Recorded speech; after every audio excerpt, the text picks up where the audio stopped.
बोलो जयकारा बोल मेरे श्री गुरु महाराज की जय। श्री सद्गुरुदेव भगवान की जय। गुरुमुखो, श्री रामायण में ये चौपाई बहुत सुंदर है। बड़े भाग मानुष तन पावा, सुर दुर्लभ सब ग्रंथ ही गावा। साधन धाम मोक्ष के द्वारा, पाई न जेहि परलोक सवारा। श्री रामचंद्र जी अयोध्या वासियों को कथन करते हैं कि यह मनुष्य तन बड़े भाग्यों से मिलता है। मानव देह देवताओं को भी दुर्लभ है। सब ग्रंथ भी मनुष्य शरीर के गौरव का ही बखान करते हैं। इस अनूठी काया में ही मोक्ष की प्राप्ति का साधन जुटाया जा सकता है और यही मुक्ति का द्वार है। इस दुर्लभ मनुष्य योनि को पाकर भी जो अपना परलोक नहीं संवारते, वे जीव परलोक जाने पर यमदूतों के हाथों कष्ट प्राप्त करते हैं। उस समय यह प्राणी सिर धुन धुन कर पछताता है। कभी कहता है कि मुझे समय ही नहीं मिला, कभी कहता है मेरे कर्मों में भक्ति करना ही नहीं था, और कभी कहता है कि ईश्वर ने ही मुझसे भक्ति नहीं करवाई। इस प्रकार वह दूसरों पर मिथ्या दोषारोपण करता है, परंतु इसमें जीव का अपना ही दोष होता है। किए हुए कर्मों का दंड तो उसे भोगना ही पड़ेगा। अब विचारने योग्य बात यह है कि इस मनुष्य तन में अपना परलोक कैसे संवारा जा सकता है, इसी विषय पर एक शिक्षाप्रद कथांक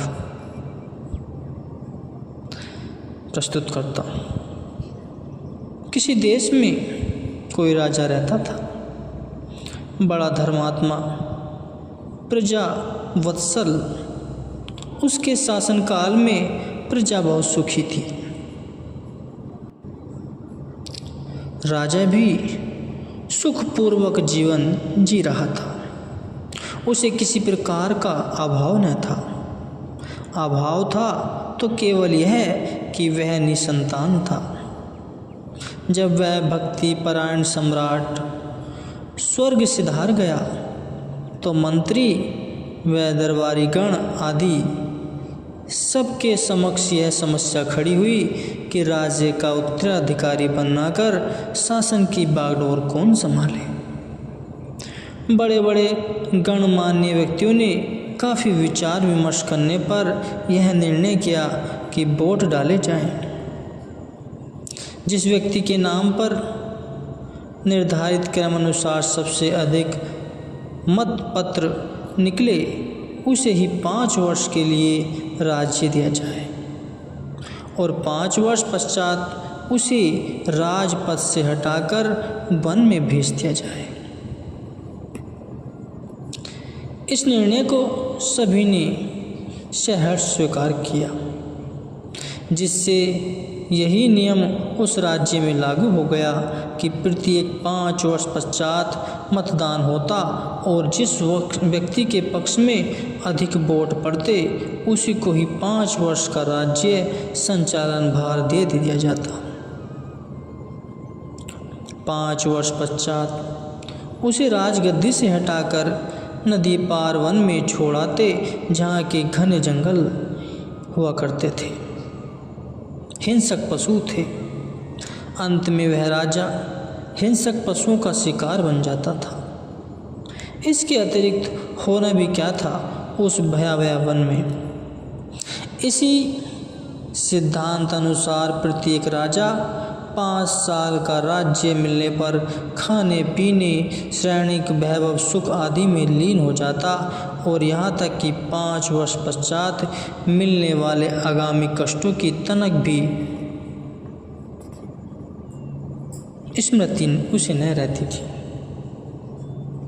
यद्यपि यह नियम सभी को ज्ञात था कि निश्चित अवधि के उपरांत उसे नदी के उस पार घोर जंगल में जाना होगा।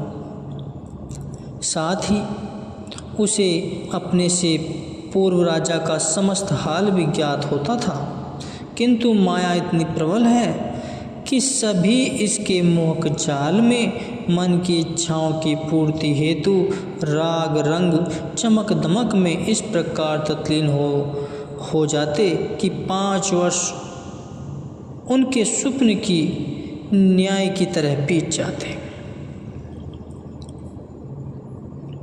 निश्चित समय हाथ से निकल जाने पर वे वन्य भयानक पशुओं के हवाले हो जाते, पर अब पछताते होत क्या।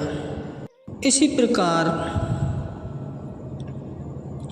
जब देश के कई युवक राज्य भोग चुके, तब ऐसे व्यक्ति की बारी आई जिसका कि इस दृष्टांत में वर्णन चलना है। वह सत्संगी, साधु सेवी, पूर्ण गुरु का शिष्य था। जब उसे सूचना मिली कि राज्य सिंहासन पर बैठने का तुम्हारा नंबर है, तो सूचना पाते ही वह गुरुदेव की शरण में गया और सादर दंडवत अभिवादन करने के पश्चात हाथ जोड़कर विनय करने लगा, भगवान, आप इस देश के होने वाले प्रत्येक सम्राट की परिस्थिति से परिचित तो हो ही। अब मेरी बारी है, इसलिए इस सेवक को कृपा कर शुभ आशीर्वाद देने की अनुकंपा कीजिए। श्री गुरुदेव जी ने 5 वर्ष के कार्यकाल के संबंध में शिष्य को सब कुछ समझा दिया और आशीर्वाद भी दे दिया।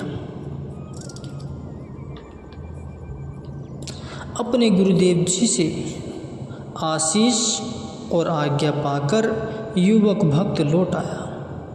निश्चित दिन आने पर उसे सिंहासन रूढ़ किया गया। गुरुमुख तो वह था ही, साथ ही उसे प्राप्त था पूर्ण गुरुदेव की कृपा, पूर्ण शुभ आशीर्वाद। जहाँ महापुरुषों का आशीर्वाद प्राप्त हो, वहाँ पर फिर कठिनाई या दुविधा का प्रश्न नहीं उठता। हर तरफ सफलता ही सफलता हस्तगत होती है। श्री आज्ञा अनुसार उसने सबसे पहले नदी पार के समस्त वन को प्रथम वर्ष में कटवा कर साफ करवा दिया। शासन काल के दूसरे वर्ष में उस वन खंड में पानी छुड़वा दिया ताकि कटीली झाड़ियों की जड़ें भी निकलवा दी जाए। तीसरे वर्ष में रमणीय बाग बगीचे आदि लगा दिए। चौथे वर्ष में लोगों के ठहरने के लिए मकान और बाजार बनवाए। शहर के बाहर भीतर आने जाने के लिए सड़कें व जन सुविधा हेतु कुएं, तालाब, बावली, पार्क, अस्पताल, स्कूल आदि स्थापित करा दिए।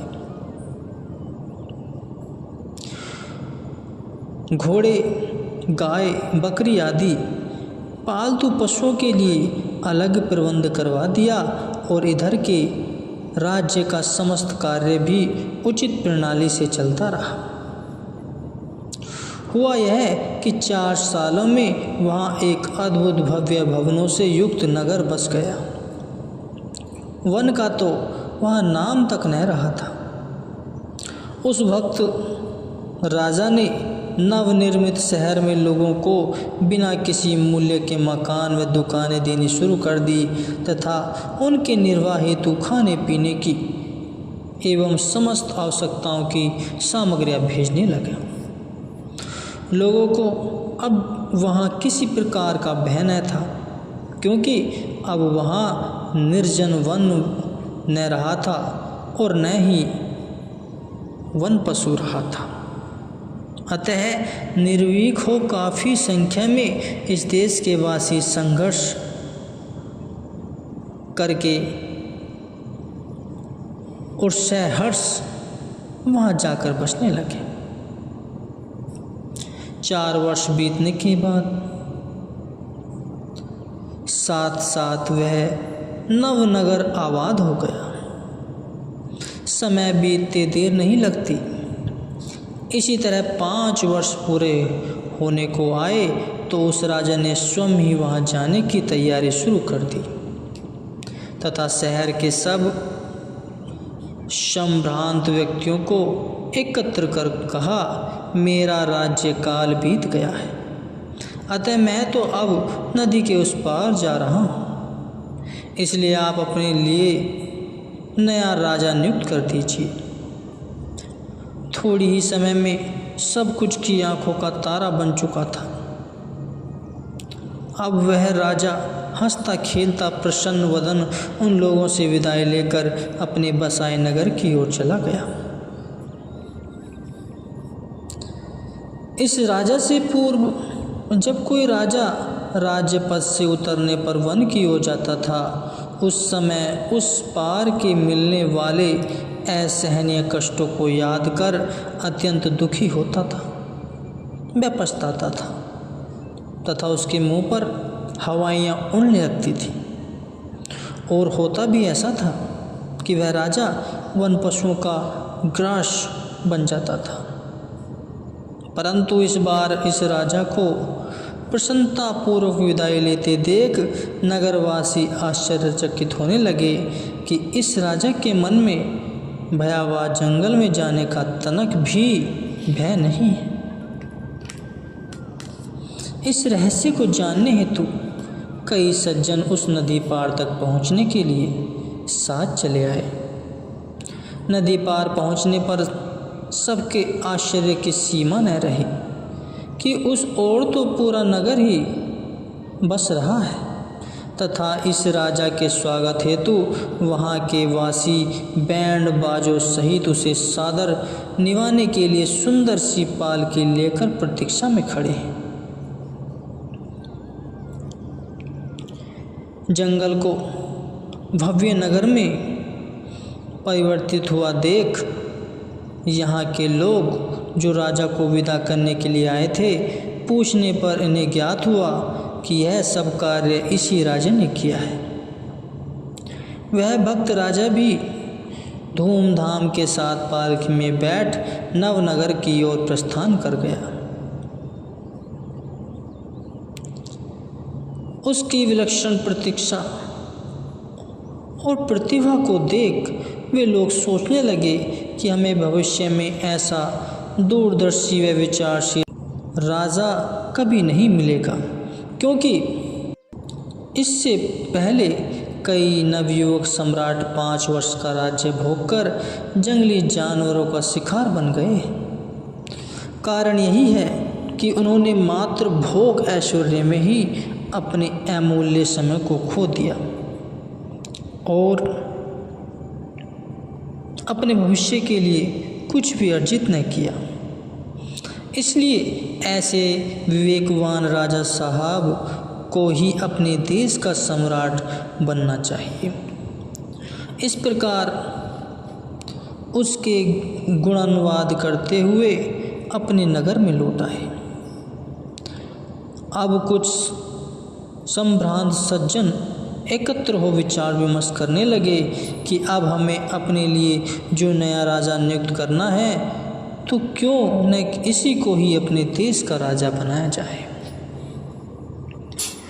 क्योंकि इससे पहले हमें भी हर 5 वर्ष पश्चात नया राजा बनाने की कठिनाई होती थी। साथ ही कई युवकों का जीवन भी समाप्त हो गया है और राज्य भी उन्नति नहीं कर पा रहा। अतः इस राजा को राज्य कार्य सौंपने से हमारी समस्या दूर हो जाएगी। ऐसा विचार दृढ़ कर वे लोग नए नगर में भक्त राजा के पास गए और अपने विचार उसके समक्ष प्रकट किए। हम सबकी यही सलाह है कि यहाँ के राज्य के साथ साथ आप वहाँ का भी राज्य संभालें।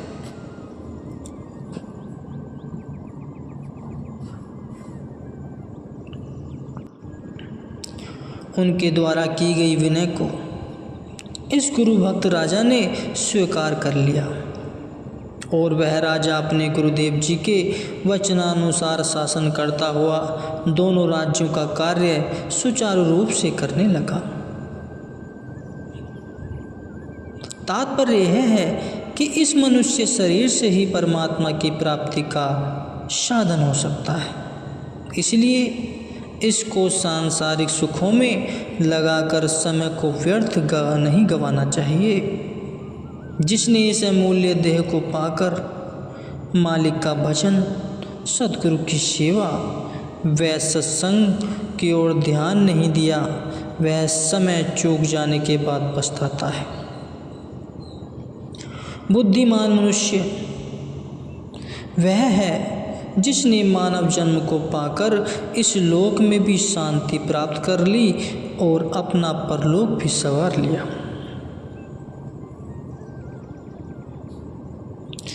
जैसे कि बताया गया है, उस प्रतिभाशाली सम्राट ने परलोक की भांति अर्थात भविष्य में प्राप्त होने वाले भयानक वन को सुधार कर सुखप्रद सुंदर नगर के रूप में परिवर्तित कर दिया, जहां उसने 5 वर्ष पश्चात राज्य से परित्याग होने के बाद जाना था। इसी प्रकार मनुष्य को भी अपने परलोक सुधार का प्रयत्न इस लोक में रहते हुए ही कर लेना चाहिए। इसी विषय पर अरे आलसी पुरुष, तुझे कुछ समझ नहीं आई कि यह मानुष तन तुझे एक अनमोल रत्न मिला हुआ है, परंतु तू उसे विषय विकारों की मिट्टी में मिला रहा है। जब से तू पैदा हुआ है उस समय से आज तक तुझ पर धन और यौवन का ही मद छाया रहा। तुझे भूलकर भी परलोक गमन करना याद नहीं रहा। ए भोले मुसाफिर, यह संसार तो एक पंथशाला है, इसलिए यहाँ अपना अधिकार न जमा। न मालूम कब तुझे यहाँ से चलने का अर्थात मौत का पैगाम बुलावा आ जाए। दिन रात कूच का जो नगाड़ा बड़े जोरों से बज रहा है, तू अचेत होने के कारण उसको सुनता ही नहीं। यह अपना शरीर ही तुझे शिक्षा दे रहा है। आज जवानी, कल प्रौढ़ अवस्था, परसों बुढ़ापा। अपने क्षणभंगुर शरीर की अवस्था को निहार और इससे शिक्षा ग्रहण कर। अपनी जिस संतान के कारण तो दिन रात एक करके काम धंधों में लगा हुआ है, वही निजी संतान अंतिम समय में तुझे शमशान घाट में जला आएगी अथवा भूमि में दफना देगी। गरीबी या अमीरी, दोनों ही अवस्थाओं में मरते एक कफन के सिवाय तुझे कुछ नहीं मिल सकता, तथा यह भी निश्चित है कि अंतिम समय में तुझे कफन ही मिलता है अथवा नहीं, क्योंकि ऐसे कई प्रमाण हैं जिन्हें की मृत्यु के उपरांत कफन तक भी उपलब्ध न हो सका। संसार के झिलमिलाते पदार्थों को देखकर इतना गर्वित न हो, क्योंकि यह सदैव के लिए तुझे हंसता हुआ दिखाई नहीं देगा। माया के पदार्थ व माया को ढलती छाँव की तरह है। मरणोपरांत तो जीव के साथ अपने किए कर्म ही साथ जाएंगे। इसलिए जीव काल में ही पूर्ण संत सद्गुरु की चरण शरण कर लेनी चाहिए, जिससे कि उसने निष्काम कर्म करने की शिक्षा ग्रहण कर परलोक में काम करने और काम आने वाली संपत्ति अर्जित कर सके। यही मानव जन्म का मात्र कर्तव्य है और इसी में ही उसकी बड़ाई है।